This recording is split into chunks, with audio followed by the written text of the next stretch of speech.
Live चल रहा है मैं आ रहा लाइव में हूँ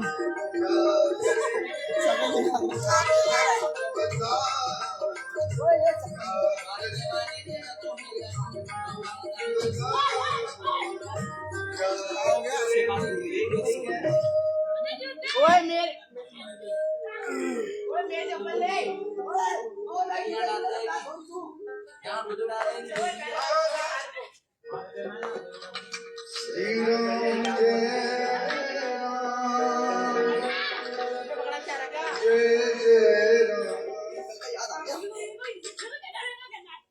श्री राधे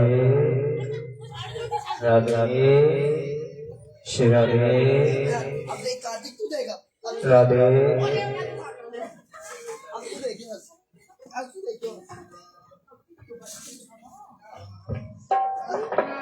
श्री राधे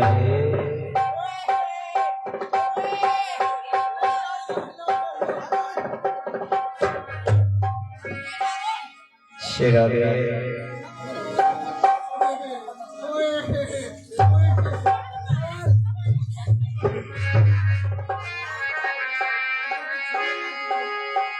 राधे राधे राधे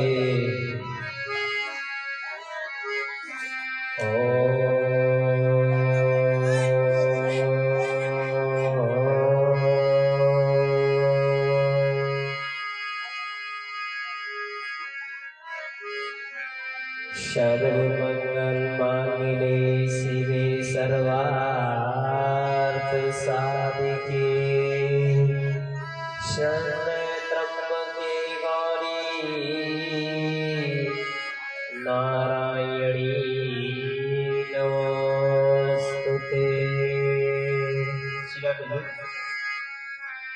कृष्णाय वासुदेवाय हरये परमात्मने प्रणमाम्यहं क्लेशनाशाय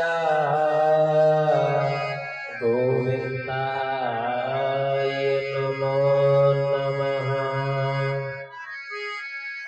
श्री सीतानाथ समारंभा श्रीरामानंदा मध्यमा अस्मदाचार्य पर्यन्ता वन्दे श्री गुरु परंपरा। ध्यान मूलम गुरु मूर्ति पूजा मूलम गुरु पदम मंत्र मूलम गुरु वाक्यम मोक्ष मूलम गुरु कृपा। राम नाम की लूट है और लूट सके तो लूट अंत समय पछताएंगे जब प्राण जाएंगे छूट। राम नाम के हीरे मोती मैं बिखराऊं गली गली ले लो रे कोई हर का प्यारा शोर मचाऊं गली गली। चलिए मन और वाणी को पावन करते हैं और सभी भक्तगण आते जाएं बैठते जाएं। शिरा देगा लगन तुमसे लगावे बैठी जो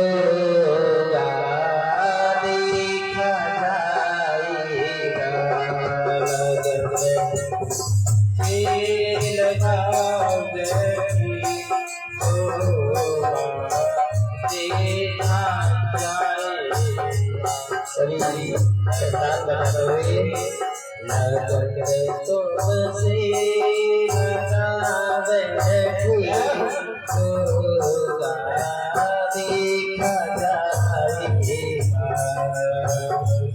तुमसे लगा बैठी होगा देखा जाएगा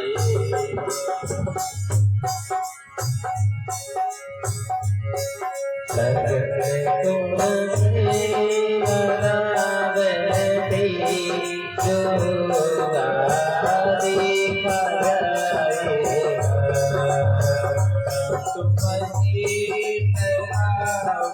बैठी जो होगा देखा जाएगा।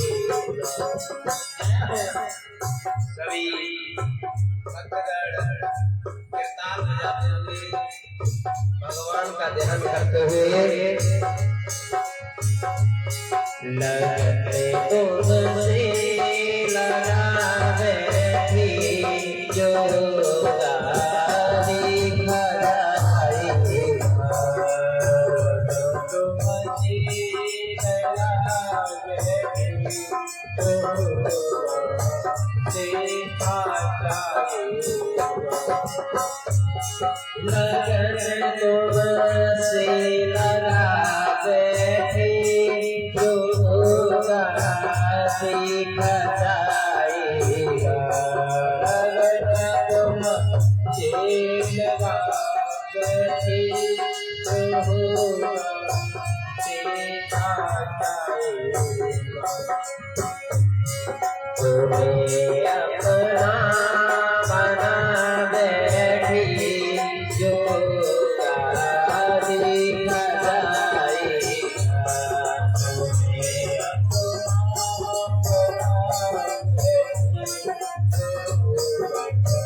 देखा जाएगा।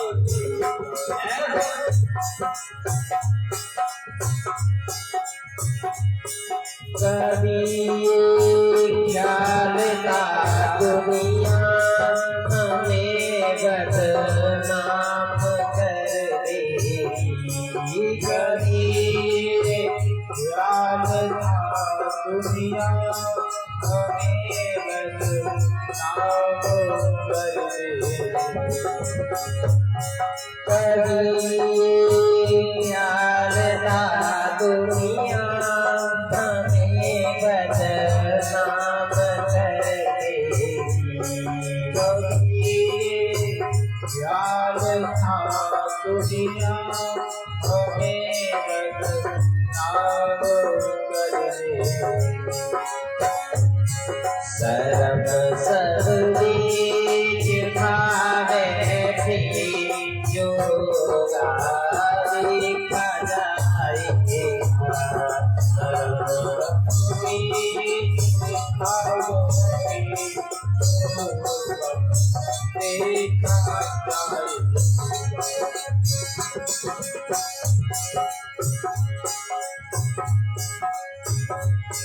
दीवाने बन गई तेरे इस दुनिया से दीवाने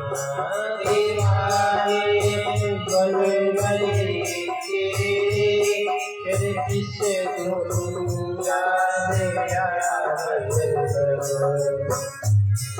दुनिया से गलियों में आ बैठी जो होगा देखा जाएगा गलियों में आ बैठी जो होगा देखा जाएगा।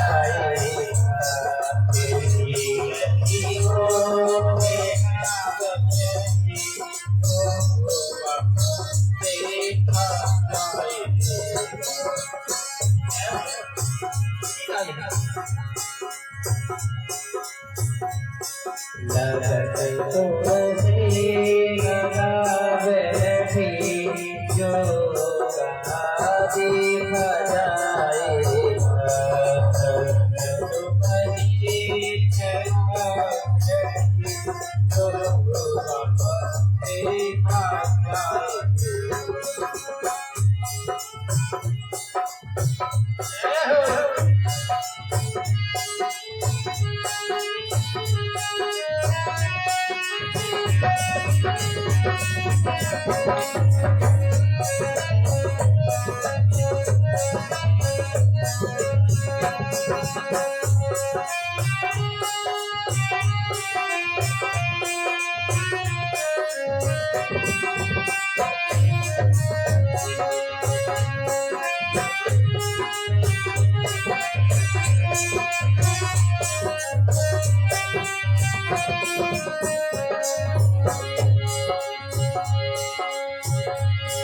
दीवाने बन गई दुनिया से क्या मतलब, दीवाने बन गई तुझसे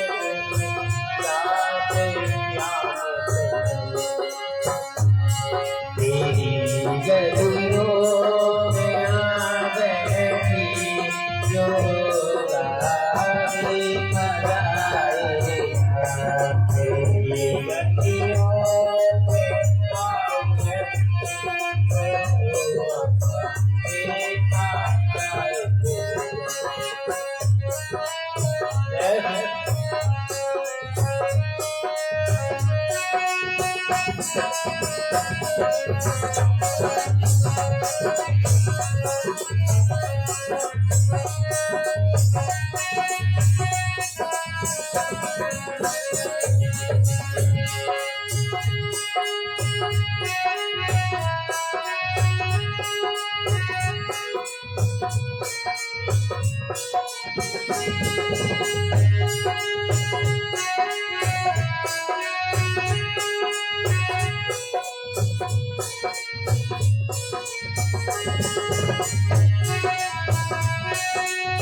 कृष्ण कन्हैया लाल की जय, बोली गंगा मैया की जय, बोली सदगुरुदेव महाराज की जय।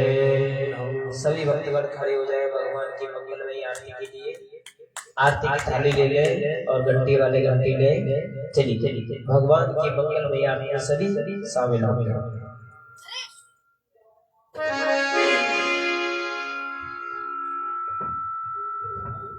सभी खड़े हो जाएं भक्तगण और आरती कराएं भगवान की।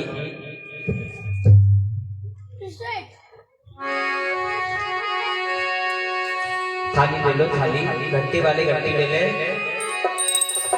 बोली गंगा की है आरती, पापियों को पाप से है तारती, भगवान की है आरती, पापियों को पाप से भगवान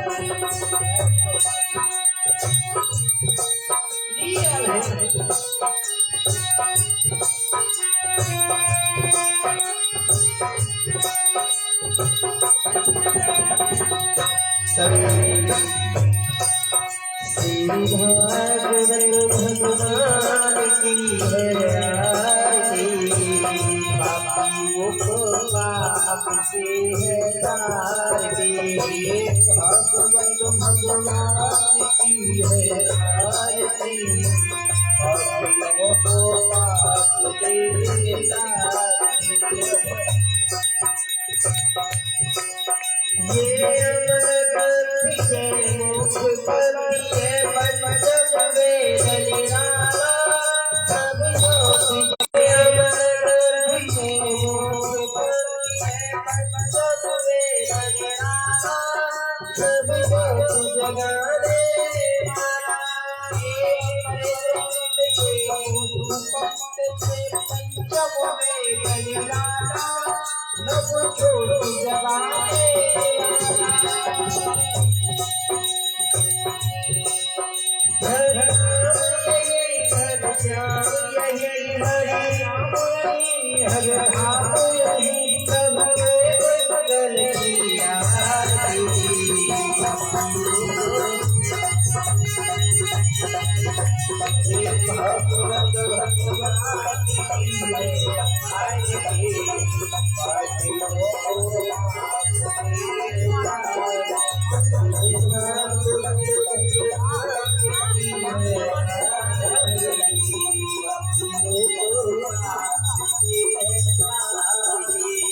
महाराज की बोले कलश महाराज की बोले अयोध्या धाम की सियापति रामचंद्र भगवान की धर्म की अधर्म का विश्व का प्राणियों में ओम का झंडा भारत माता की वंदे बोलिए सत्य सनातन वैदिक धर्म की जय जय श्री राधे नमः।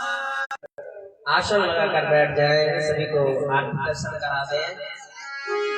और आज हमारे पावन धाम अयोध्या धाम में आज हमारे राम जी के मंदिर पर ध्वजा लहराई गई है और प्रभु की कृपा हम सभी सनातन धर्म के ऊपर बनी हुई है और सभी के ऊपर कृपा बनी रहे, भगवान से यही प्रार्थना है।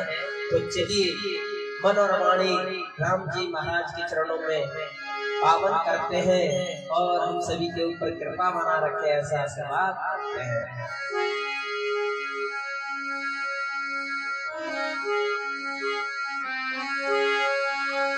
श्री राम तुम्हारे चरणों में मैं शीश झुकाने आया हूँ।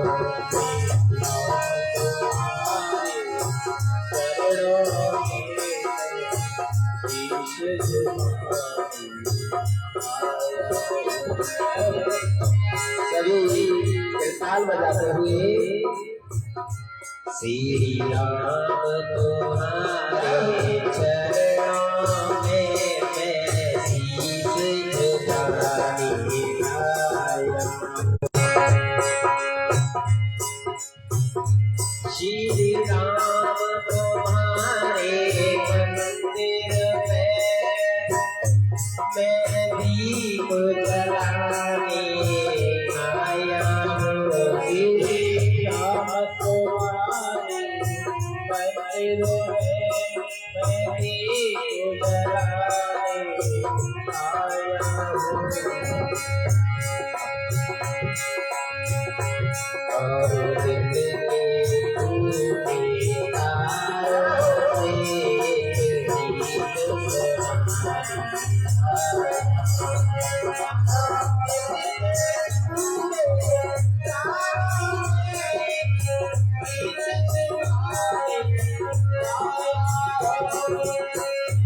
श्री राम तुम्हारे चरणों में मैं दीप जलाने आया हूँ।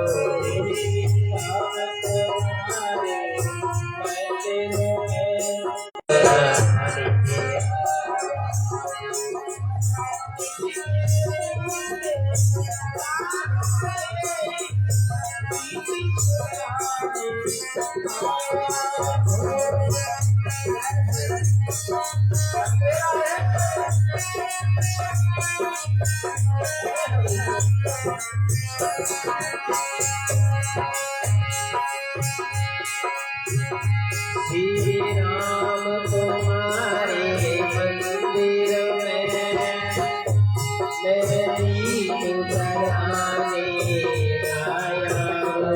श्री राम तुम्हारे मंदिर में मैं दीप जलाने आया हूँ।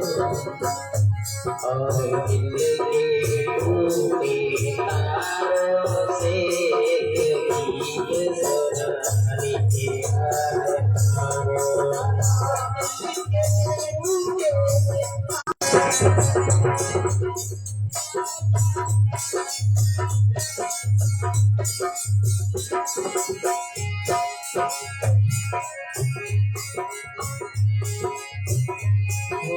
पूजन नहीं विधान नहीं सुमरन करने का ज्ञान नहीं हो। पूजन विधि विधान नहीं सुमरन करने का ज्ञान नहीं हो। पूजन नहीं विधान नहीं सुमरन करने का ज्ञान नहीं।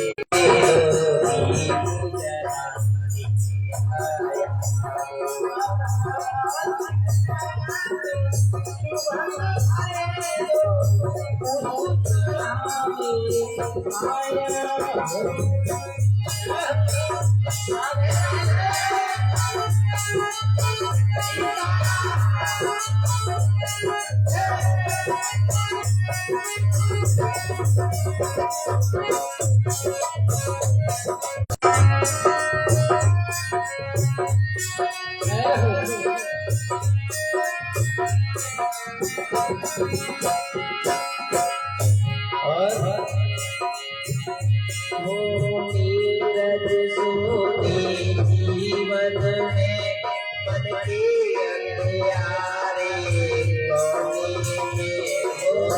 नीरज सोते कोने मन के अंधियारे कोने। सांसों की उजली आशा में कुछ दूर करा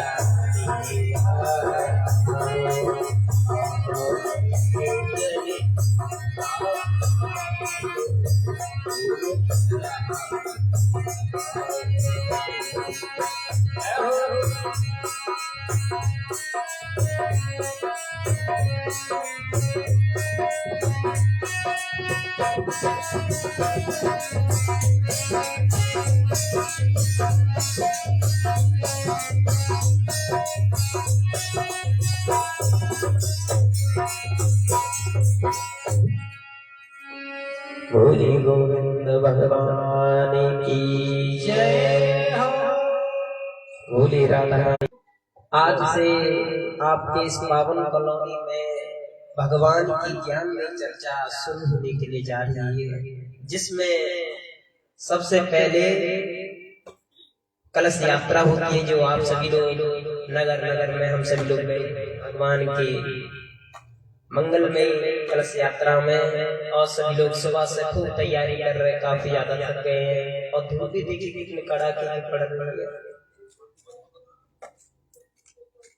और सभी ने खूब धूमधाम से कलश यात्रा में सहयोग भाग लिया और प्रभु की कृपा से सही समय से आज हमारे अयोध्या में राम जी का ध्वज लहराया और हम सभी लोग एक जयकारा तो बनता है, अयोध्या धाम की जय हो। बोलो जय सिया राम। तो आप सभी श्रवण करने जा रहे हैं श्रीमद् भागवत ज्ञान योग।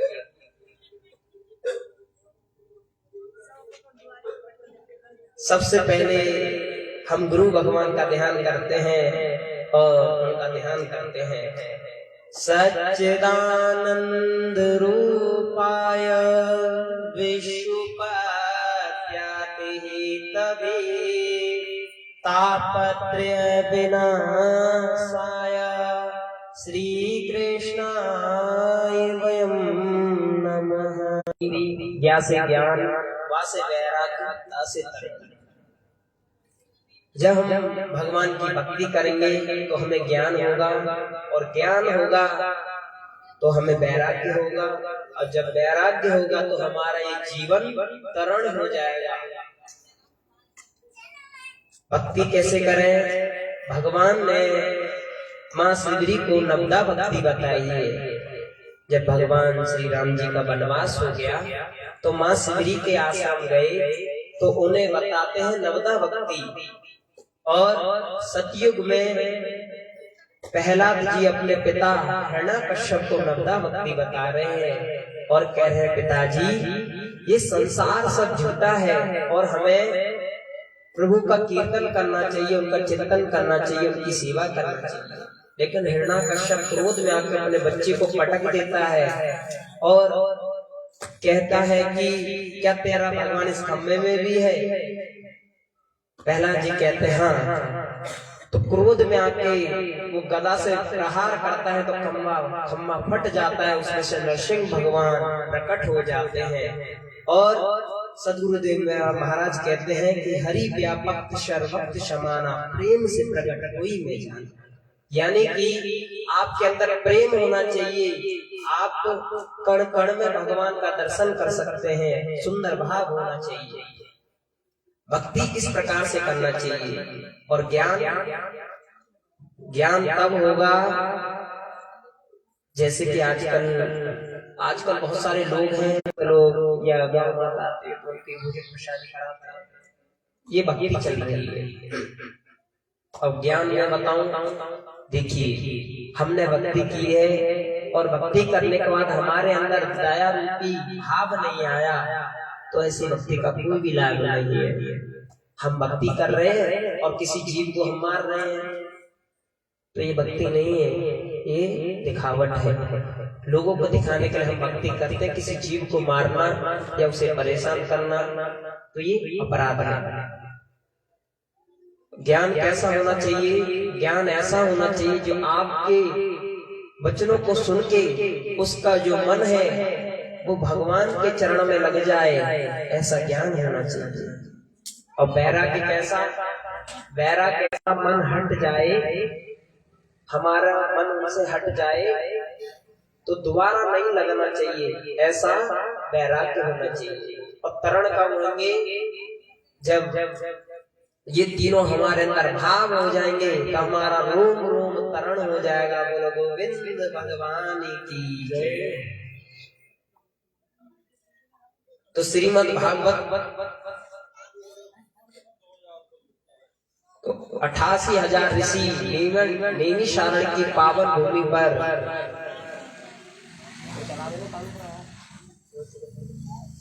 नैमिषारण्य की पावन भूमि पर 88,000 ऋषि भगवान का कीर्तन कर रहे हैं।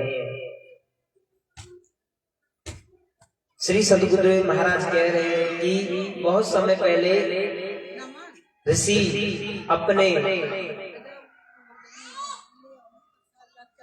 मन में एक भाव लाते हैं कि हमारा 1 वर्ष का सत्संग होना चाहिए। तो सभी ब्रह्मा जी का ध्यान करते हैं और ब्रह्म लोग पहुंचते हैं और भगवान से कहते हैं प्रभु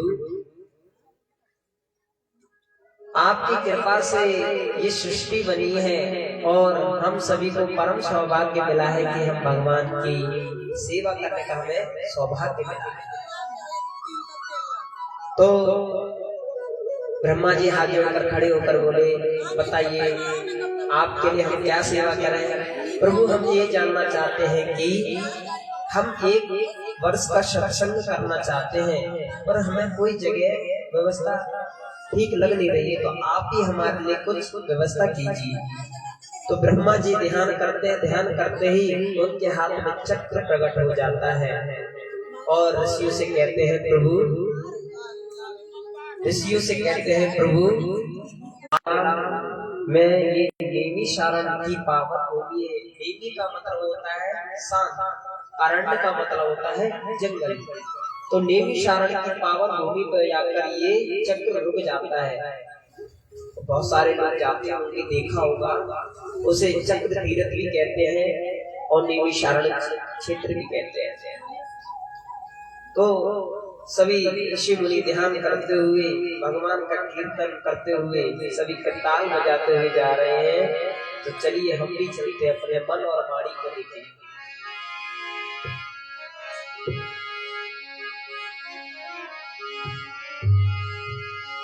बोलो राधा रानी सरकार की जय।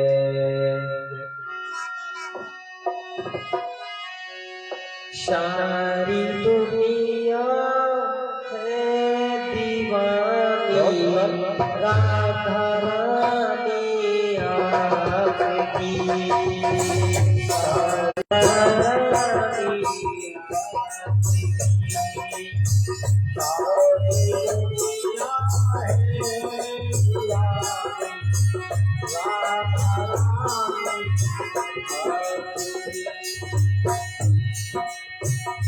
हो कौन है किस पर नहीं है मेहरबानी आपकी हो कौन है किस पर नहीं है मेहरबानी ओ सारी दुनिया है दीवानी राधा रानी आपकी मेहरबानी आपकी हो है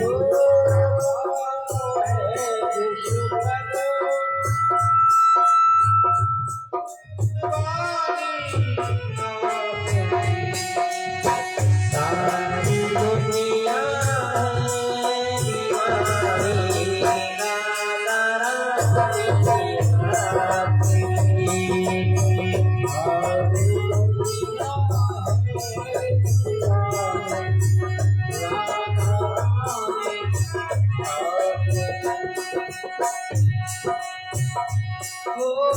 सारा जहां है एक चमन और इस चमन के फूल हो सारा जहां है एक चमन और इस चमन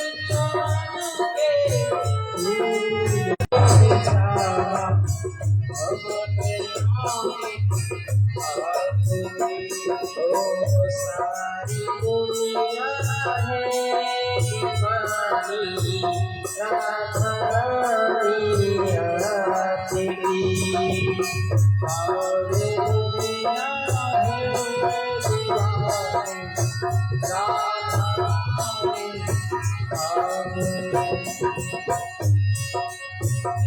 हो जैसे गंगा और यमुना की धारा बहती भूमि पर हो जैसे गंगा और यमुना की धारा बहती भूमि पर हो वैसे ही बहती है नर्मदा राधा रानी आपकी हो वैसे ही बहती है नर्मदा राधा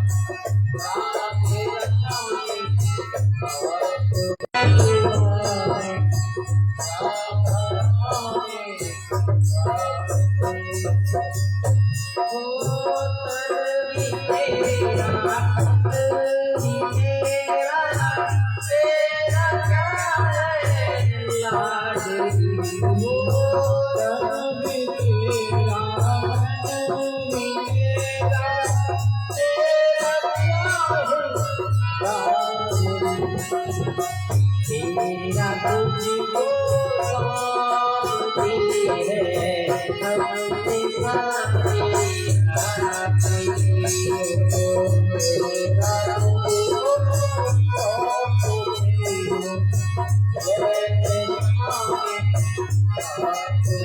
हूँ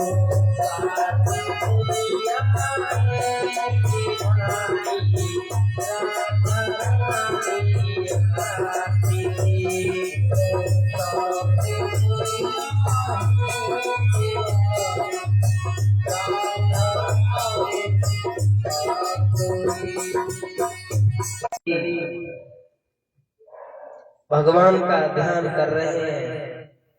श्री शौनकाद ऋषि सूजी महाराज को व्यास बुद्धि पर सुशोभित कराकर और प्रभु से प्रश्न पूछते हैं, प्रभु इस संसार में लोगों को मरने का बड़ा डर है, हर इंसान का होता है। अगर मरने का डर ना हो तो लोग हॉस्पिटल क्यों जाएं, दवाई क्यों खाएं?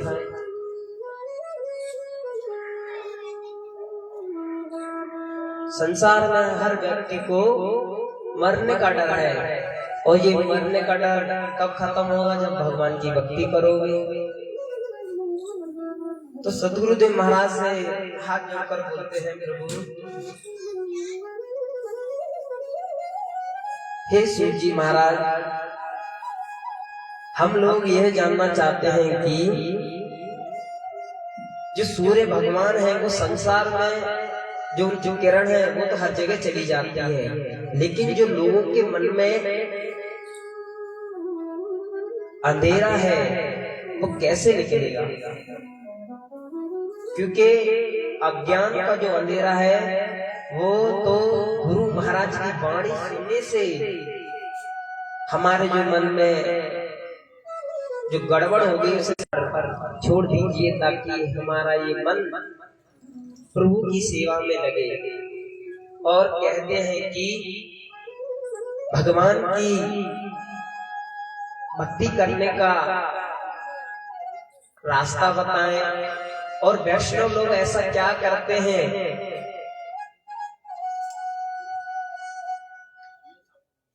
और हमें ऐसा क्या करना चाहिए ताकि उनकी कृपा हमारे पर बनी रहे। वो कहते हैं कि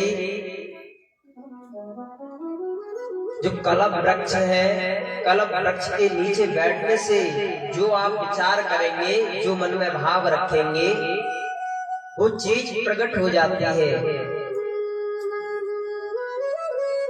तो कलप वृक्ष के पास बैठने से पर परमात्मा प्रकट नहीं होंगे। परमात्मा प्रकट तो तब होंगे जब हम गुरु भगवान की वाणी सुनेंगे, क्योंकि जब तक कोई बिचौलिया नहीं होता तब तक रिश्ता नहीं हो सकता। और किसी भी पार्टी से काम करवाने के लिए जब तक आपके बीच में कोई होगा नहीं तब तक वो पार्टी आपका काम करके नहीं देगी। उसी प्रकार भगवान से भी मिलाने के लिए गुरु महाराज की जरूरत पड़ती है। तो गुरु महाराज की भागवत में कथा आती है। एक उपमन्यु नाम का एक शिक्षक था जो गुरुकुल में पढ़ने के लिए आया। पहले के समय में क्या होता था कि जो शिक्षा पहले सेवा करवाया करते थे तब दिया करते थे, लेकिन उपमन्यु 12 वर्ष तक गौ माता की सेवा करते रहे। और गुरु महाराज की जैसा गुरु महाराज हुए और कहा कि जो आपको हम दोपहर का भोजन देते हैं वो नहीं मिलेगा, और आप अपना जीवन दोपहर का भोजन कैसे व्यवस्था करते हैं आप कीजिए। तो कोई नहीं, गुरु महाराज का आदेश, तो गाय चराने जाते थे तो क्या करते थे, गायों का दूध पी लिया करते थे और उनसे अपनी भूख समाप्त कर लिया करते थे। लेकिन गुरु महाराज ने कहा, गुरु महाराज ने पूछा कि उपमन्यु आपका कैसा काम चल रहा है? कि गुरु महाराज जो गाय जाते हैं गाय का दूध पी लेते हैं, उससे हमारा जो पेट है वो भर जाता है। गुरु महाराज कहने लगे गलत बात, अगर आप गाय का दूध पी लोगे तो बछड़े बेचारे भूखे रह जाएंगे और इसका अपराध है। तो क्षमा करना गुरुजी, अब ऐसा फल वगैरह वो पा लेते हैं, इसी से अपना काम चल जाता है। गुरु महाराज ने कहा गलत बात, आप बिना परमिशन के किसी के फल खा रहे हैं, ये तो गलत बात है। उनसे आप पूछकर खाएं कि जंगल तो किसी का नहीं है। लेकिन गुरु जी ने कहा कि अगर आप किसी बिना परमिशन के खाओगे तो कोई आपको मारेगा, आपको चोट लगेगी। तो उपमन्यु ने कहा क्षमा करना गुरु जी, अब नहीं आएंगे। तो ऐसे ही चलता रहा। तो उपमन्यु से फिर पूछा कि उपमन्यु कैसी व्यवस्था चल रही है? कहने लगे गुरुजी, अब आपने गायों का दूध बंद कर दिया, जो वृक्षों के फल थे वो बंद कर दिए। अब क्या होता है, जो बछड़े दूध पीते हैं ना, उनका जो झाग है उसको चाट के अपना जीवन व्यापन कर रहे हैं। गुरुजी ने कहा गलत बात, आप उनका कर लोगे तो वो बेचारे भूखे रह जाएंगे। और ज्यादा ही भूख लगती है तो आपने एक पौधा देखा होगा जो दूध देता है, जिसे अमरुआ कहते हैं, गांव में होता है। तो वो जंगली फल होता है, तो उपमन्यु उसको पान कर लेते हैं। तो वो जंगली पौधा होता है, उसमें से दूध निकलता है। उसको पान करते तो उनकी जो नेत्र ज्योति है वो चली जाती है। अब नेत्र ज्योति चली जाती है, समय हो गया, गाय वगैरह समय से अपने गौशाला में पहुंच गई। उपमन्यु एक कुएं में गिर गए, जो सूखा कुआं था, उसमें गिर जाते हैं और ध्यान करते हैं कि क्या हो गया। लेकिन आश्रम का एक बच्चा नहीं आया, तो गुरु महाराज को चिंता होती है। तो जंगल में जाते हैं, आवाज लगाते हैं, उपमन्यु बेटा, उपमन्यु बेटा। तो कुएं में से आवाज आते है, गुरुजी मैं यहाँ हूँ। कहते हैं कि बेटा आप कैसे कर गए इसमें?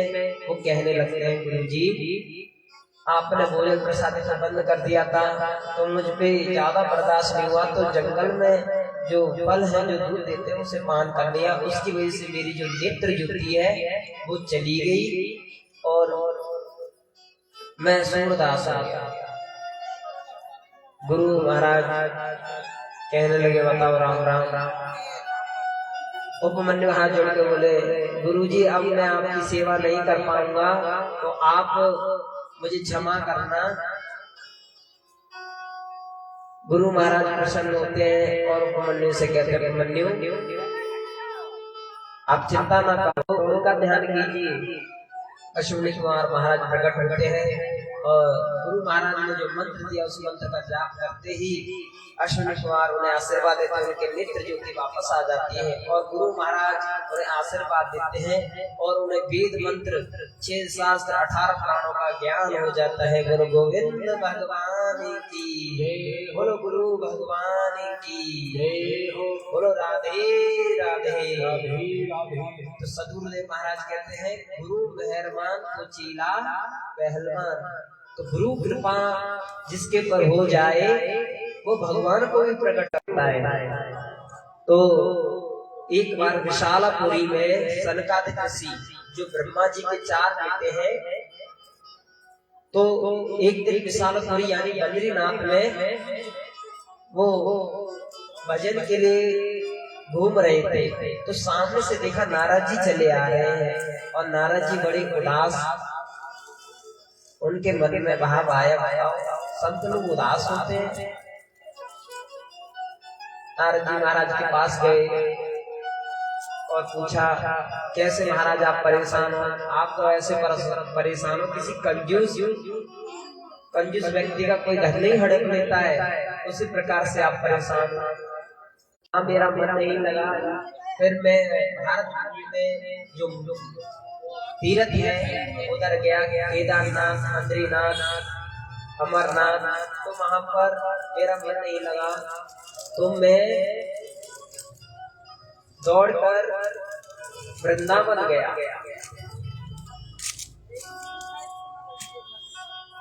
तो मेरा मन नहीं लगा, तो मैंने सोचा कि बाबा लोगों के पास चलते हैं और बाबा लोग बड़े ही दयालु होते हैं।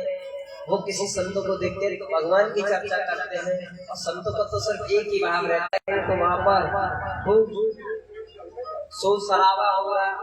नारद जी कहने लगे, बताओ नाम कैसा है, काम कैसा है?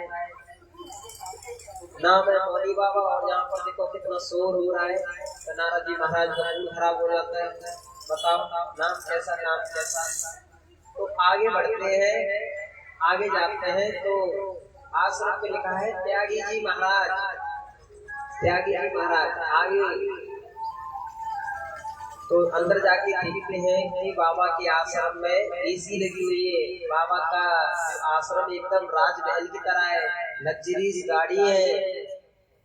नारद जी महाराज सोचने लगे, ये त्यागी जी महाराज कहाँ से हुए? त्यागी जी महाराज तो जिनके पास कुछ नहीं होता वो त्यागी जी होते हैं, इनके पास तो सब कुछ है।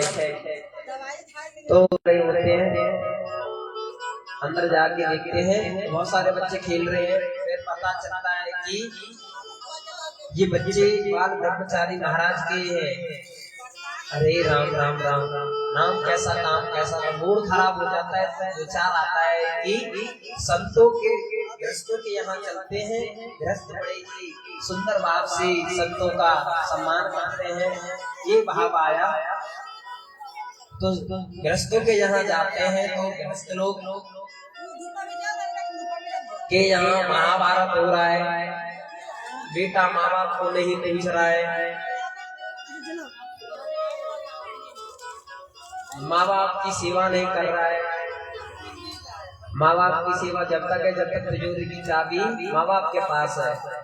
जिस दिन तिजोरी की चाबी अपने पास आ गई उस दिन माँ बाप की खटिया या तो तीर्थ में या घर के बाहर। तो आजकल ऐसा चल रहा है। नारद जी का बड़ा मूड खराब हो रहा है। बताओ, आजकल जिन माँ बापों ने अपने बच्चों को पढ़ाने लिखाने के लिए खुद भूखी रहकर उनका पालन पोषण किया, आज वही संपत्ति के लिए लड़ रहे हैं। और अगर किसी से राय ली जाए तो बीवी का जो भैया होता है साले साहब, उनकी राय ली जाती है। अगर जीजा साहब सूर्य विहार में रही है साले साहब, तो घर में जो बड़े माँ बाप है उनकी राय नहीं ली जा रही है। देखिए, हम एक ऐसे स्टेशन पे खड़े हैं जहाँ पर हमें उतरना भी चढ़ना भी है। हम उतर तो गए हैं, अब जब हमारी गाड़ी आ जाएगी तब हम चढ़ जाएंगे। कहने का मतलब है ये संसार एक स्टेशन है। हम उस गाड़ी में से उतर तो गए, यानी कि परमात्मा ने हमें भेज तो दिया धरती पर। अब हमारा कब समय आया जाने का ये हमें भी नहीं पता है। इसलिए भगवान का भजन कीजिए और टिकट वगैरह सब संभाल के रख लो, नहीं तो यमराज जी मिलेंगे रास्ते में, पूछेंगे कहाँ है टिकट। यानी कि टिकट कौन सी? राम नाम की। तो राम नाम के हीरे मोती मैं बिक रहा हूँ गली गली, ले लो रे राम का प्यारा शोर मचाओ गली गली। तो हरि नाम की वर्षा हो रही है, ये भाव से भर लीजिए, क्योंकि आपके साथ न गाड़ी जाएगी न घोड़ा जाएगा, इस संसार की कोई भी वस्तु नहीं जाएगी, क्योंकि यही की है। जागिए, थोड़ा थोड़ा भगवान का भजन कीजिए। कैसे करेंगे भजन? सभी ध्यान से भगवान का ध्यान करें, उनका पूजन करें। और जब पूजन करेंगे, ध्यान करेंगे तो हमारे अंदर भाव आएगा।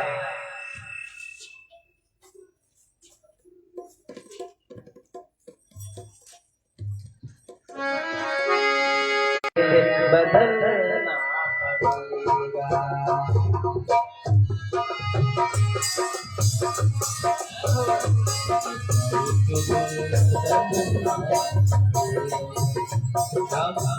विचार करते रहते हैं कि हम ड्राइवर हैं, इसका भुगतान कैसे करेंगे? राम नाम का जाप करके, हरे कृष्ण नाम जाप कर, हर महादेव जाप करके। बाबा कह रहे हैं जिंदगी के तेरा एक घर, तेरा एक ना एक बदलना पड़ेगा।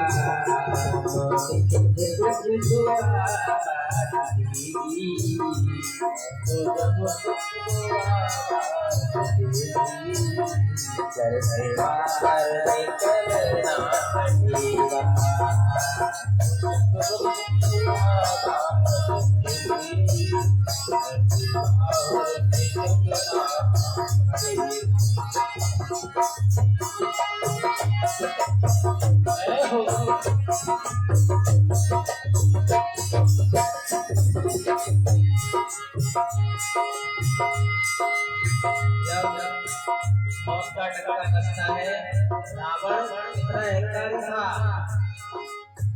रावण ने क्या नहीं किया, लेकिन जब उसका समय आया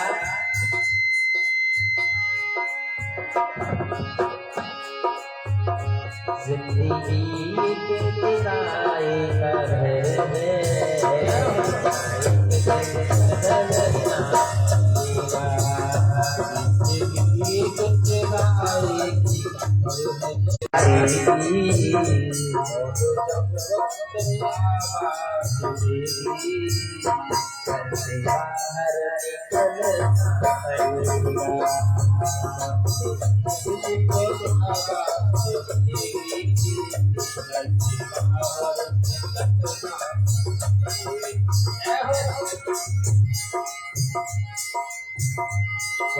जब तुझको आकाश देगी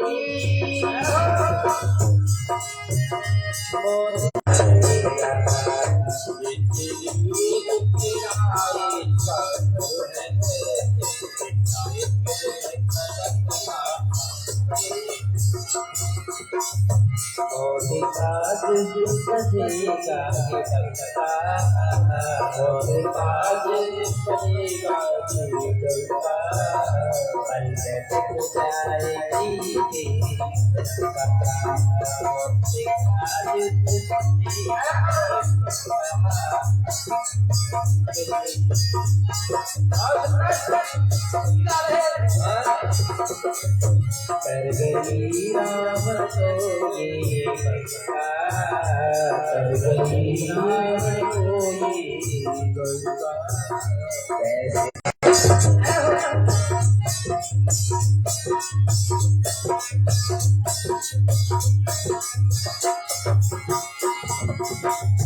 और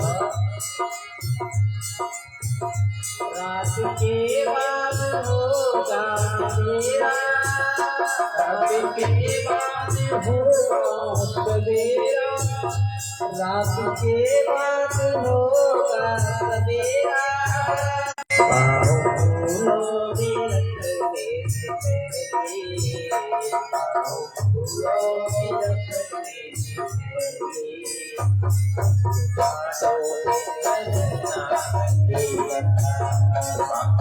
फूलों के रखने से पहले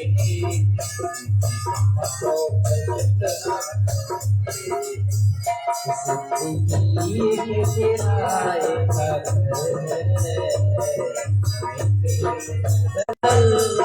पड़ेगा, जिंदगी तेरा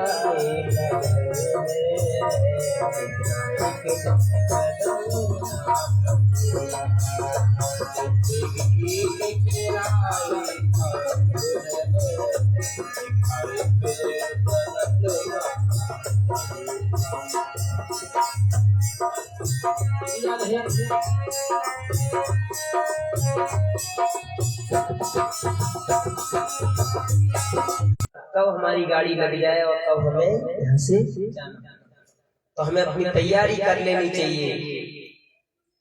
और नारद जी महाराज कहने लगे, बताओ इस संसार में सभी किस तरीके से लोग रहते हैं। माँ बाप की सेवा का समय आया तो उन्हें घर से बाहर निकाल रहे हैं, और राय भी ऐसे लोग की दे रहे हैं जो खुद दूसरों की राय देते हैं। तो नारद जी महाराज का मूड खराब हो जाता है, तो फिर वो भगवान की भूमि जाते हैं, यानी कि वृंदावन। तो मन में बड़े विचार लेकर यमुना के किनारे किनारे चले जा रहे हैं बाबा जी, और देखा कि एक युवती दो बुढ़े उनके आगे लेटे हैं और कई साल नहीं जाना चाहिए। वो कहने लगे, बाबा यहाँ क्या लेने आए हो, खामा खामा गड़बड़ हो जाएगी। तो बाबा ने सोचा कि चलो आगे चलते हैं। तो माँ हाथ देख के बुलाते हैं बाबा जी। तो बाबा जी पहुँचते हैं और पूछते हैं कि देवी जी आपका नाम क्या है और आप कहाँ से आए हैं, और ये दोनों जो बुढ़े हैं वो कौन है, और ये दासियां कौन है, ये दीदियां कौन है।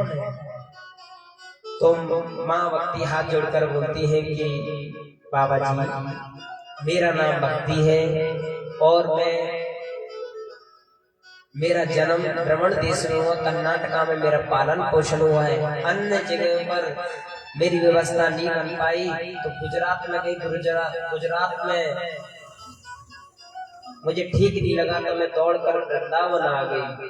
और जैसे ये सब नदियां हैं, ये सेवा में है। नारद जी कहने लगे कि माँ जवान बच्चे बूढ़े, ये कैसे हो गया? फिर बाबा जी को बताते हैं कि बाबा जी, मैं जैसी वृंदावन में आई तो मैं तो जवान हो गई, मेरे बच्चे हैं वो बूढ़े हो गए, और किसी माँ के बेटे उन्हीं की आंखों के सामने बूढ़े हो जाए और माँ जवान रहे तो ये ठीक नहीं है। तो माँ रोने लगी, कहने लगी प्रभु जी आप कुछ कीजिए वरना मैं विदेश चली जाऊंगी। नारद जी कहने लगे देवी जी आप विदेश मत जाइए, और विदेश जाओगे तो भारी वाली गड़बड़ हो जाएगी, तो आप चिंता मत कीजिए। अब मैं हरि का दास हूँ, अगर इन लोगों को स्वस्थ नहीं किया तो मैं हरि। पंचवेद सुनाते हैं,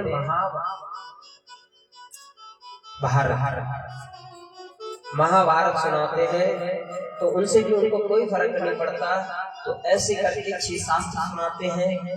और जैसे आपके बच्चे सुबह स्कूल जाते जाते 7 बजे का स्कूल होता हो ना, जिनके बच्चे आप उठा के जाते कि बेटा उठ जाओ मैं आपके लिए नाश्ता बना, जैसे आप उठा के जाते वो खुद दोबारा लेट जाते हैं, तो उसी प्रकार ज्ञान वगैरह के उठते तो हैं लेकिन दोबारा सो जाते हैं। नारद जी महाराज कहने लगे अरे राम राम राम राम, मैंने वेद सुना दिए, शास्त्र सुना दिए, 17 पुराण सुना दिए, लेकिन इन बच्चों पे तो कोई फर्क नहीं पड़ रहा। तो आकाशवाणी होती है कि नारद जी आप सत्कर्म कीजिए। मन में बेचारा यार बाबा का नाम बता देते, वो रहते कहाँ है यही बता देते। तो नारद जी बाबा सभी संतों के पास जाते हैं और हाथ जोड़ के बोलते हैं प्रभु मुझे ये बताइए सत्कर्म होता क्या है। अब कोई इंटरनेशनल डॉक्टर किसी जो लोकल डॉक्टर से पूछे कि सेरोटोनिन की जो गोली है, जो बुखार की गोली है, वो कौन सी गोली होगी? वो कहेगा कि महाराज आप क्यों मजाक कर रहे हैं मेरे साथ, आप इतने बड़े डॉक्टर होके और मुझसे पूछ रहे हैं कि बुखार की गोली कौन सी होगी। तो नारद जी कुछ छोटे मोटे बाबा नहीं है, ये ब्रह्मा जी के 10वें पुत्र हैं, जो नारद जी नारायण भगवान का अपने वीणा पर कीर्तन करते रहते हैं और भगवान का चिंतन करते रहते हैं। इनका ज्ञान के आगे तो हम क्या पूछ रहे हैं तो सभी मौन हो जाते हैं कि महाराज आज मत पूछिए कल पूछिए। तो बाबा को नारद जी को ध्यान आया कि इसका जवाब तो सिर्फ एक ही दे सकते हैं, बद्रीनाथ में नर नारायण भगवान। तो पहुंच जाते हैं अपना वीणा उठाकर और तभी सनकादिक महाराज की उनकी भेंट होती है और ये कथा उनको श्रवण करा रहे हैं। पूछते हैं कि प्रभु तो ये मेरे उदासी का कारण है। सनकादिक बोले बस इतनी छोटी सी बात आप क्या काम करेंगे? तो कहने लगे जैसे आम का पेड़ होता है, आम का पेड़ होता है सबने देखा होगा, उसका जो तत्व है वो किसमें है? उसके फलों में है जो हम खाते हैं। किसी को खट्टा खाना पसंद है, किसी को जो मार्केट में जैसे आम चलते हैं वो खाना पसंद है, कोई कोई तो अलग तरीके से खाते हैं। जिनका बाग बगीचा होता है ना तो वो क्या करते हैं, नमक मिर्ची रखकर एक डब्बी में उनको बीच में से निकाल के वो उस तरीके से खाते हैं। लेकिन वो पेड़ में से तो आया है फल। तो सबके अपने अपने मन के विचार हैं। तो नारद जी कहने लगते हैं प्रभु ये वो आम ऐसे पान करने से जीव का कल्याण हो जाता है। तो नारद जी कहते हैं कि प्रभु किसका कल्याण हुआ है? और तो नारद जी महाराज कहते हैं कि ये आप कथा मुझे श्रीमद् भागवत श्रवण कराइए, क्योंकि उनके पिताजी ने तो उन्हें श्रवण कराया था, बस ध्यान नहीं आ रहा था कि उन्हें ये भी ध्यान कराना चाहिए था। तो मन में विचार आता है कि इसकी व्यवस्था कहाँ रखी जाए। सनकादिक ब्रह्म सभी लोग अपना मन विचार कर रहे हैं कि ये कथा यज्ञ कहाँ होना चाहिए। सभी लोग कहते हैं कि हरि जो केदारनाथ उधर करना चाहिए या बद्रीनाथ में करना चाहिए। सो मन में विचार आया कि जो बद्रीनाथ में जो लोग हैं वही सुन पाएंगे, जो नीचे के लोग हैं वो ऊपर नहीं चढ़ पाएंगे। तो कहते कि केदारनाथ चलते हैं, केदारनाथ जो ऊपर है बद्रीनाथ से नीचे उतर आएंगे। तो कहते तब भी पहाड़ों में सबका मन विचारी कहते हैं कनकादिक महाराज बाबा नारद जी को कथा श्रवण करा रहे हैं और सप्ताह यज्ञ हो जाता है। तो प्रहलाद महाराज और पतु महाराज के ताल बजाते हुए चले आ रहे हैं और वहां पर भगवान का कीर्तन हो रहा है और माँ भक्ति ताता थैया करते हुए नाचते आ रहे हैं और ज्ञान वैराग्य हाथ जोड़ते चले आ रहे हैं। प्रभु की कृपा से हमें जीवन मिला है। तो सभी भगवान का कीर्तन हो रहा है, चलिए हम भी कीर्तन करते हैं और भगवान के इस पावन यज्ञ में हम भी शामिल होते हैं। श्री कृष्ण गोविंद हरे मुरारी, हे नाथ नारायण वासुदेवा। कृष्ण गोविंद हरे मुरारी, हे नाथ वासुदेवा। सभी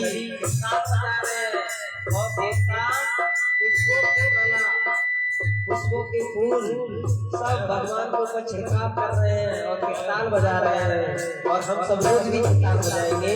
श्री कृष्ण गोविंद हरे मुरारी, हे नाथ नारायण वासुदेवा। श्री कृष्ण गोविंद हरे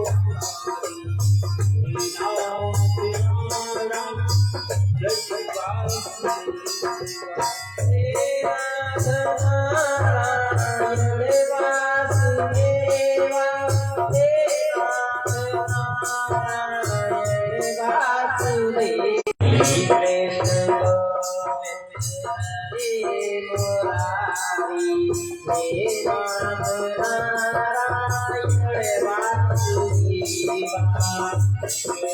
वासुदेवा।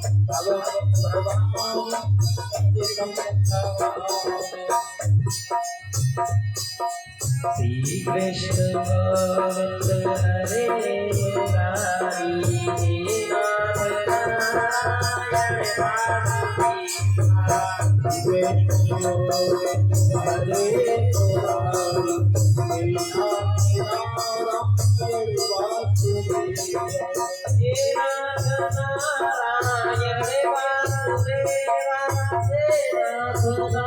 नारायण वासुदेवा।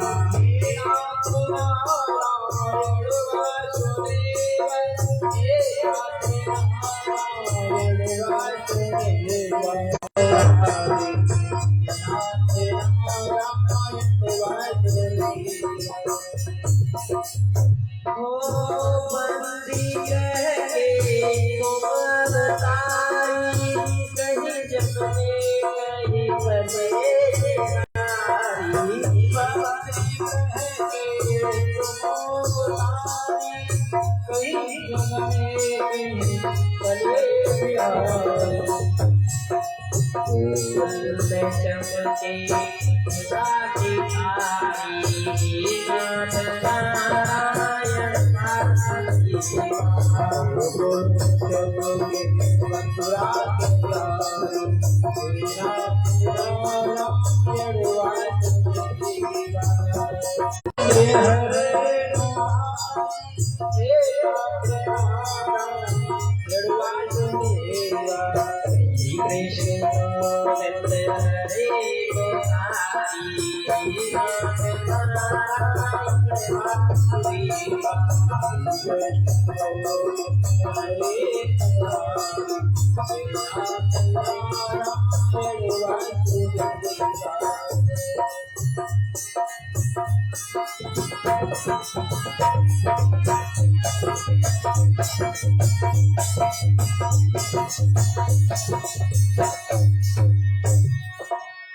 सभी त्रिताल बजाते हुए भगवान का ध्यान करते हुए सभी सनकादिक ऋषि महाराज का धन्यवाद कर रहे हैं, नारद जी महाराज का धन्यवाद कर रहे हैं।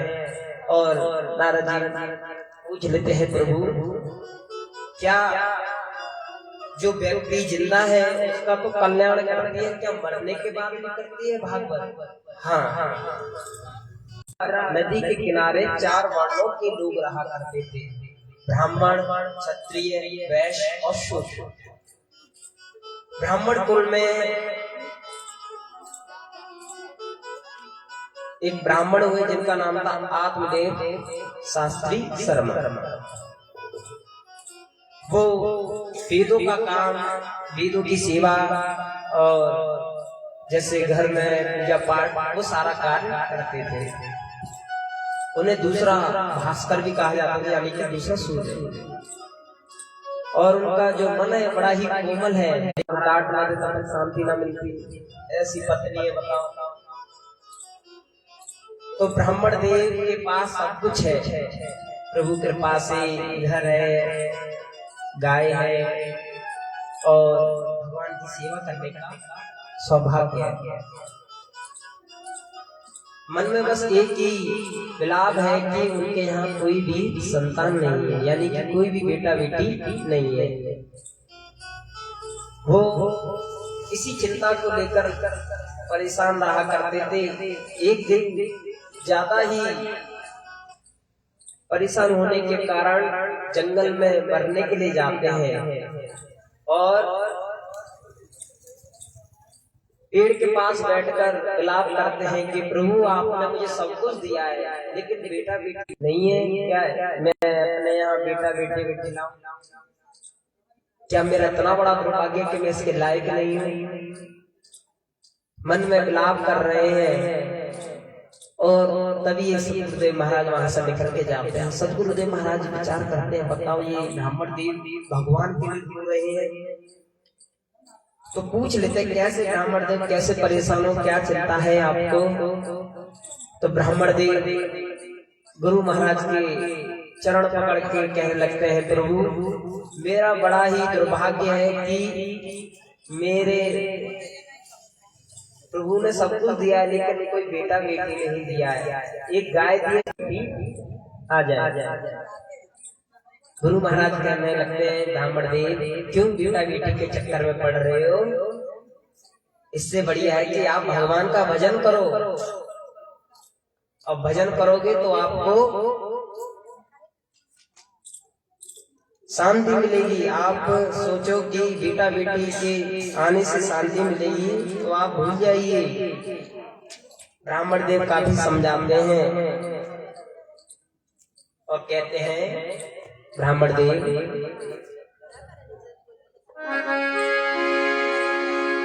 कह रहे हैं कि जो करते रहोगे, ब्राह्मण देव कह रहे हैं कि आप भजन कीजिए, जो करते रहोगे भजन धीरे धीरे, भजन धीरे धीरे, जय हो भजन धीरे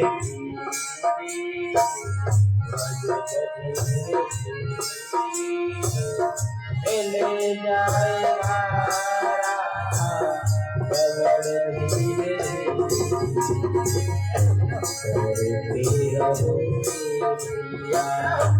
जब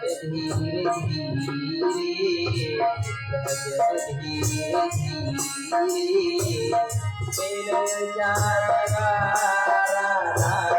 रगड़ धीरे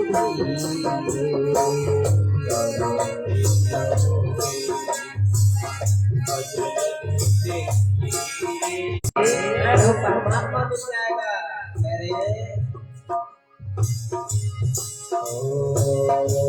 अगर उनसे मिलने की दिल में तमन्ना, अगर उनसे मिलने की दिल में तमन्ना, दिल में तमन्ना, अगर उनसे मिलने की दिल में तमन्ना, दिल में तमन्ना,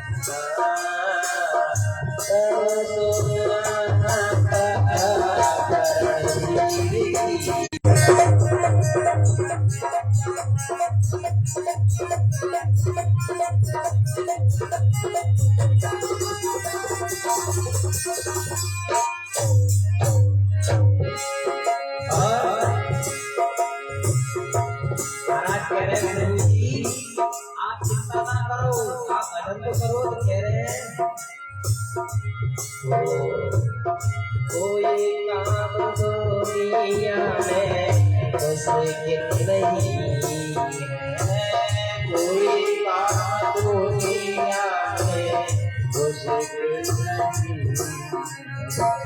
कोई काम दुनिया में मुश्किल नहीं है, कोई काम दुनिया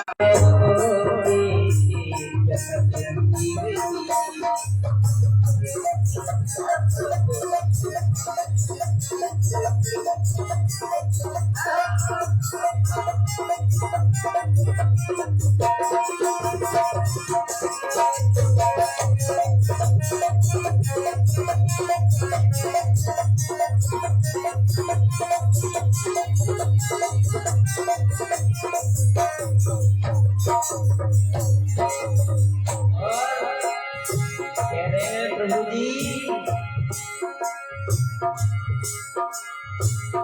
करो प्रेम भक्ति से सेवा हरि, करो प्रेम भक्ति से सेवा हरि, करो प्रेम भक्ति से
प्रभु जी जब करते रहोगे भजन धीरे धीरे वो मिल जाएगा हरि धीरे धीरे।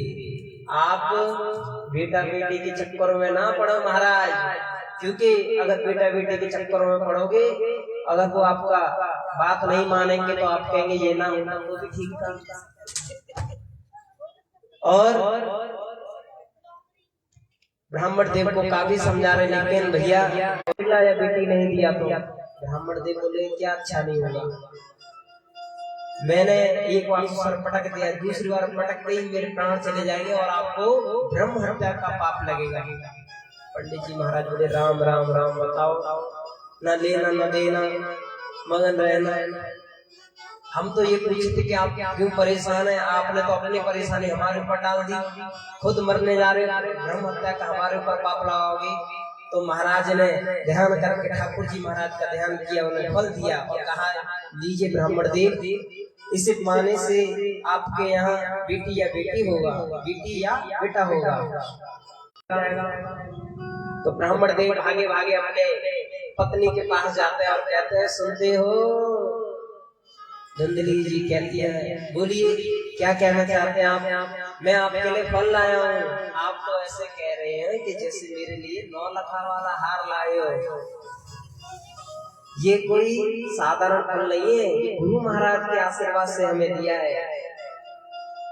धुंधली कहने लगी कि ठीक है आप दे दीजिए, मैं भगवान को भोग लगा के तब पा लूंगी। ब्राह्मण देव कहने लगे ठीक है भैया। फिर ब्राह्मण देव अपने काम में लग जाते। धुंधली देवी हाथ में फल लेके मन में विचार कर रही से मौका मिलता है तो पड़ोसन आया, तो पड़ोसन को कहते हैं कि हमारे पतिदेव हमारे लिए फल लाए हैं और इसे पाने से हमारे घर में बेटा बेटा होगा। तो पड़ोसन कहने लगे ये तो अच्छी बात है, पालो बहन, लेकिन इसे पाने से फिर मुझे एक टाइम का भोजन कम करना पड़ेगा और मैं कमजोर हो गई तो हरे राम राम राम। और इसे पाने से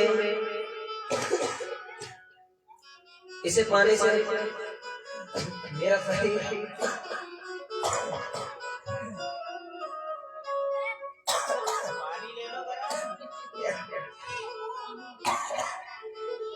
इसे पाने मैं भाग नहीं पाऊंगी, कहीं घर में आग लग गई तो कहने लगे बहन इसकी चिंता मत करो, वो जब भी आती है खाली आता और जहां से जाती है तो 4-5 थैले भर के ले जाती है। बताओ राम राम राम। तो ननद को नहीं तो कहती है बहन देखिए इसे पालोगे तो आपके यहाँ बेटा बेटे होंगे तो अच्छा रहेगा, बहुत बढ़िया रहेगा। लेकिन पड़ोसन की बात उसके समझ में नहीं आ रही। वो तो अच्छा कह रहे हैं, पड़ोसन तो समझा के चली जाती है। फिर उनकी आती है बहन, धुंधली देवी की बहन आती है। वो कहने लगती है बहन अगर फल वल खाने से बेटा बेटे होने लग गए फिर क्या है, ये बाबा लोग तो झूठ बोलते हैं। वो कहने लगी कि मेरे 12 बच्चे हो गए, एक होने वाला है, तो जैसे अगर लड़का होगा तो मैं तुम्हें दे जाऊंगी। ठीक है बहन, तो ये फल गाय को दे दो, अगर होगा तो हम भी देख लेंगे और नहीं होगा तो हम भी देख लेंगे। तो फल गाय को दे देती हैं। कुछ समय बाद धुंधली की बहन बेटे को लेके अपनी बहन के पास आते हैं और उन्हें बेटा दे देते हैं और कहते हैं कि इसके बदले में कुछ मुझे धन दे दो। तो मैं अपने पतिदेव विद्वानों को बुलाया और नामकरण किया जा रहा है। तो सभी ब्राह्मण लोग आए। धुंधली माता खड़ी होकर बोली कि आप लोगों ने कई बच्चों के नामकरण किए हैं, आप अपनी अपनी दक्षिणा पकड़िए और मैं अपने बेटे का नामकरण करूंगी। ब्राह्मण जो बोले ये तो अच्छी बात है, आप भी कर दीजिए। तो कहने लगते हैं कि मेरा नाम है धुंधली और मेरे बेटे का नाम क्या है, हाँ धुंधकारी। और नाम की भी बड़ी परिभाषा होती है। आजकल हम बच्चों के नाम सही तरीके से नहीं रखते हैं। कोई टिंकू मिंकू, कोई चीकू रख लेता है महाराज। बताओ चीकू, इसका ना कोई तत्व ना कोई महत्व है। देखिए बच्चों के नाम तो राम कृष्ण राधा माधव इनके ऊपर होना चाहिए। देखिए इनसे फायदा मैं बताता हूँ, इनसे फायदा क्या होता है। सुबह सुबह आप उठ के अपने बेटा बेटे को बुलाते हो। अंत समय में क्या हुआ था, उन्हें यमराज के दूत पकड़ने आते हैं और भगवान के पार्षद भी आते हैं। यमराज के दूतों से कहते हैं कि ये भगवान का भक्त है, इसे छोड़ दो। यमराज के दूत बोलने लगे, राम राम राम, इसने अपने जीवन में आज तक ना दान किया ना किसी को भोजन प्रसादी करा, ये कहां से भगवान का भक्त हो गया। तो समझाते हैं कि इन्होंने अपने बेटे का नाम नारायण रखा है और नारायण नाम काफी पुराना है, इन्होंने तो अब रखा है। तो ये हमारे भगवान का चिंतन करते हैं और भगवान का चिंतन करने के कारण जितने भी इनके अपराध थे वो सब मिट गए। बोलो लक्ष्मी नारायण भगवान की। इसीलिए अपने बेटे बेटी का नाम राम कृष्ण राधा माधव के ऊपर रखिए। ये टिंकू बिंकू हटाओ, ये काम नहीं आने के। अंत समय में भगवान का अगर आपने गुणगान कर लिया तो आपको परम धाम की प्राप्ति होगी। इसीलिए अपने बेटा बेटी का नाम थोड़ा सा सोच समझ के रखिए ताकि आपका कल्याण हो। कल्याण करने के लिए नाम पुराने हैं, अब का नाम लेटेस्ट रखो। पता नहीं क्या क्या रख लेते हैं महाराज, खतरनाक खतरनाक नाम जो बोल भी नहीं पाते। कोई बंटू रख लेता है, कोई टिंकू रख लेता है, कोई टीना रखता है नाम, लेकिन इनका कोई महत्व नहीं है। महत्व तो भगवान के नामों से, इसे श्रवण करने से, इनका कीर्तन करने से हम सबको परम धाम की प्राप्ति होगी। बोलो गोविंद भगवान की जय हो। आगे उस समय बाद जो गाय को फल दिया गया था तो उसके यहाँ बेटा हुआ, बछड़ा नहीं हुआ, बेटा हुआ। उसके जो कान थे वो गौ की तरह थे। तो सभी आचार्य करते हैं और संतों की सेवा करते हैं, लेकिन धुंधकारी का इतना प्रभाव हो जाता है कि लोग परेशान हो जाते हैं और आत्मदेव महाराज भरने के लिए जाते हैं। और गौकर्ण महाराज उनको समझाते, पिताजी ये संसार एक सपना है। कैसे? चलिए हमने आंगन नहीं बुहारा, हमने आंगन नहीं बुहारा, चंचल मन को नहीं सवारा, चंचल मन को नहीं सवारा। कैसे आएंगे भगवान, कैसे आएंगे भगवान,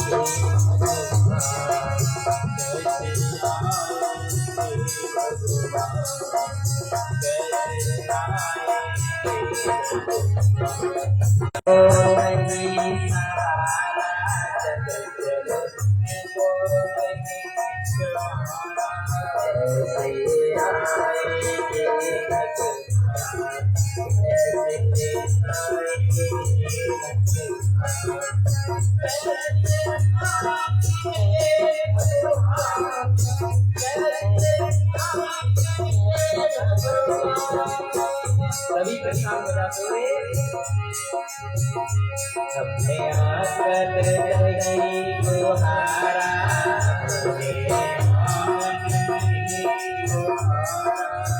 चंचल मन को नहीं सहारा,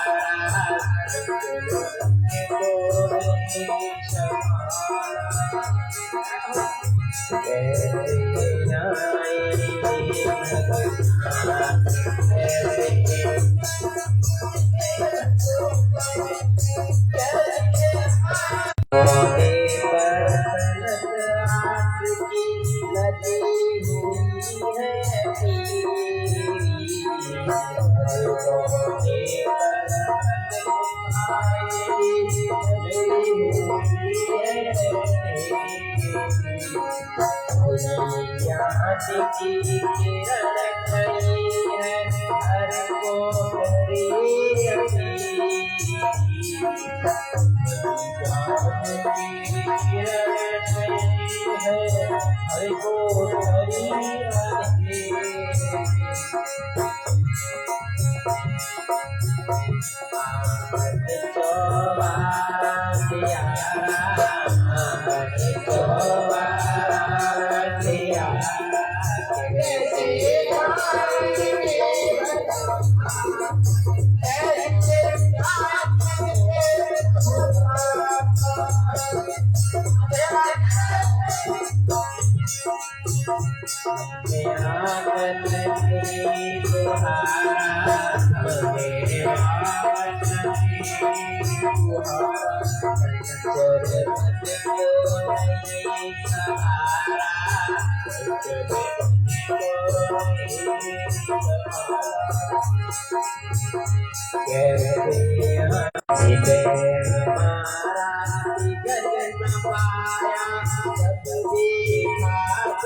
तो गौतम जी महाराज अपने पिताजी को समझा रहे, पिताजी संसार ये दुख रूपी है, इधर कोई सुख की प्राप्ति नहीं है। और पिताजी वन में चले जाते हैं और बच्चे कौन? धुंधकारी धुंधकारी की माँ और गौकर्ण। तो धुंधकारी शराब पी कर आता है, अपनी माँ को पीटता है, कहता है कि धन कहाँ छिपा रखा है, अब माँ के पास तो दे, सारा तो लूट ले गया।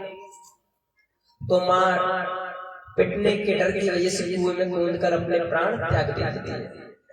अब गौकर्ण महाराज लगता नंबर हमारा है, तो भैया से आगे लेके भैया हम तो चले तीर्थ धाम, आप संभालो। तो गौकर्ण महाराज तीर्थ चले जाते हैं और धुंधकारी क्या करते हैं, 5 वैश्याओं को लाकर अपने घर में रख लेते हैं। और वैश्या हमेशा धन की भूखी होती है, तो वैश्याओं को लाकर रख लेते हैं। एक दिन धुंधकारी एक राजा के यहाँ चोरी करने जाता है और चोरी करके जो धन लाता है वो वैश्याओं के पास रख देता है। वैश्य मन में विचार करने लगती है कि अगर राजा को पता चला तो राजा हमें मरवा देगा। तो एक काम करते हैं, धुंधकारी को मार के हम यहाँ से चले जाते हैं। तो धुंधकारी को भोजन प्रसादी देने के बाद जैसे वो खाट पर सोने जाता है, उसे रात में बांध के उसमें मार लगाते हैं। और जब चिल्लाने लगता है तो एक वैश्या क्या करती है, जो अंगारे होते हैं उसे लाके धुंधकारी के मुंह में छोड़ देती है और वो तड़प तड़प के मर जाता है और धुंधकारी का प्रणाम हो जाता है। और जो वैश्या है वो धन लेकर रफू चक्कर हो जाती है। गौकर्ण महाराज तीर्थ में से लौट कर आ रहे हैं, उन्हें पता चलता है कि मेरे भैया का, मेरे माता का, मेरे पिता का देहांत हो गया है। तो बिहार जाके, बिहार में एक तीर्थ है गया तीर्थ, उधर जाकर तीनों का पिंडदान करते हैं और वापस अपने गांव वापस आते तो बाहर जैसी व्यवस्था मिलते उधर ही आराम करने लगते हैं। तो रात में 12 बजे ही एक सामने मृग दिखाई देता है, यानी कि हिरण का बच्चा। फिर वो हिरण का बच्चा शेर के बच्चे में बदल जाता है, फिर जंगली हाथी बन जाता है। गौकर्ण महाराज कहने लगते भैया आप कौन हो? प्रेत बन के उनके सामने प्रकट हो जाता है पर बोल नहीं पाता। गौकर्ण महाराज संकल्प करके आचमन करके देते हैं, छोड़ते हैं तो वो प्रेत बोलने लगता है, कहने लगता है कि मैं आपका भैया धुंधकारी। कहने लगे कि भैया अभी तो मैं कोई कुछ कर नहीं सकता, आप मुझे सुबह का समय दीजिए, कहीं कल का समय दीजिए, मैं आचार्य से पूछूं कि आपके लिए हम क्या कर सकते हैं। तो धुंधकारी वहां से चला जाता। सुबह होते ही सभी आचार्य के पास पहुंचते हैं और उनसे कहते हैं प्रभु जी मेरा भैया धुंधकारी वो प्रेत योनि में चला गया, तो उसकी मुक्ति कैसे हो सकती है। सभी लोग ध्यान करते लेकिन किसी को कुछ समझ में नहीं आ रहा है। तो गौकर्ण महाराज सूर्य भगवान का ध्यान करते हैं और कहते हैं कि आप अपने भैया को श्रीमद् भागवत कथा श्रवण कराइए। तो नगर में सभी को बता दिया जाता है, जैसे आपके आज इस पावन कॉलोनी में ये यज्ञ हो रहा है उसी प्रकार उधर भी यज्ञ हो रहा है। तो गौकर्ण महाराज व्यास पद्धति पे सुशोभित है और सभी नगरवासी आकर पांडाल में बैठ जाते हैं। और जो प्रेत होता है वो वायु में प्रवेश होता है, वो चलता रहता है। तो पास में ही एक 7 गांठ का बांस था, उसमें हल्का सा छेद था, तो उसके अंदर घुस के प्रवेश हो जाते हैं और भगवान की कथा श्रवण करते हैं। और 7 दिन पहले दिन होता है, पहले गांठ हटती है, दूसरी तीसरी फिर 7 हटती। प्रणाम करते हैं कि आपकी कृपा से मैं प्रेत योनि से मुक्त हो गया। तो भागवत की महिमा का सभी ने विचार किया कि बताइए धुंधकारी की मुक्ति हुई, हमारी मुक्ति क्यों नहीं हुई। तो भगवान के पार्षद आते हैं और गौकर्ण महाराज कहते हैं कि इन लोगों का भाव था कथा की मुक्ति में नहीं थे, इनका जो भाव था कथा का पांडाल देखने आए कि व्यास जी को इससे या जो गब कैसा रहा है, बज कैसा रहा है, या पांडाल की व्यवस्था कैसी है, ये देखने आए, लेकिन कोई मुक्ति के लाभ से नहीं आया। तो सभी को लगा कि हमसे भारी भारी गड़बड़ हो गई है। तो भगवान से कहते हैं कि आप बैठे हुए थे, उन सभी को विमान में ले जाकर, विमान में बिठाकर भगवान के वैकुंठ ले जाते हैं। और साक्षात हरि प्रकट होकर गौकर्ण महाराज को अपने गले से लगा लेते हैं और सभी मिलकर भगवान की महिमा गाते हैं। श्री नारद जी पूछते हैं सनकादिक महाराज जी, इस कथा की व्यवस्था किस तरीके से की जाए, विधि विधान क्या है? तो कहने लगते हैं भैया, जैसे हम अपनी बेटी का विवाह करते तो उनका नियम भी होता है, नियम भी बता देते हैं। जैसे कि जो कथा श्रवण कर रहे हैं, सुना रहे हैं, उनका नियम होना चाहिए, एक समय का भोजन पाना चाहिए और उन्हें धरती पे आसन लगाकर सोना चाहिए और जैसे भगवान की सेवा बने वैसे सेवा करनी चाहिए। तो सभी को मैं बता दूं कि ये आपके बीच में ज्ञान विवाह सभी श्रवण करेंगे किस प्रकार भोले बाबा का विवाह होता है। तो आपके बीच में हम लोग आए हैं, हम लोग 4 लोग हैं, सबको पता ही है। तो भोजन प्रसादी की व्यवस्था आप सभी को रखनी है। आप हमारे, हम आपके हैं। बाहर के लिए भैया यही के हैं आपके। तो सुबह इधर प्रकम्मा लगा करेंगे, जिनको भी प्रकम्मा लगाना हो तो अपने साथ मिष्ठान, मूंगफली वगैरह।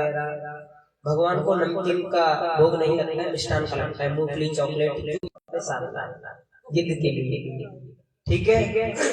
और कथा का समय आज तो आप देख ही रहे थे कैसा क्या हुआ है, सब जानते हैं, तो आगे पीछे हो जाता है। तो आप सभी जरा ध्यान दें। तो कथा का समय 2 बजे से लेकर 5:30 बजे तक का रहेगा, ठीक है। तो सभी अपना टाइम टेबल से आने की कृपा करें। और काला काला कबे गुजरी, काला काला कबे गुजरी, काला काला कबे गुजरी।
हरे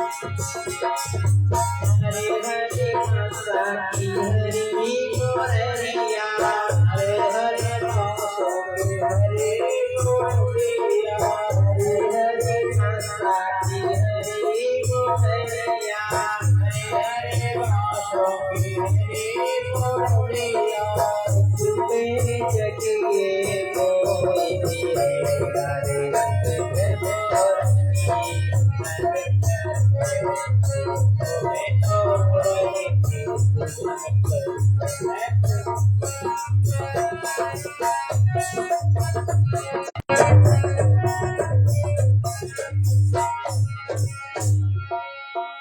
बोली बोली भगवान की जय। सभी खड़े हो जाएं भगवान की मंदिर में आरती के लिए। और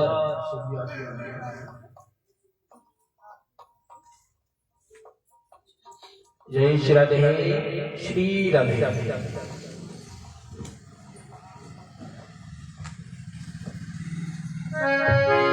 सभी आते जाएं और भगवान के मंगल में आरती में शामिल होंगे।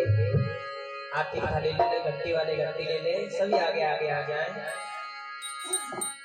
शिवा सीमा के बिहारी तेरी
जीवन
प्यारे आपको भगवान को भोग लगा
दिया।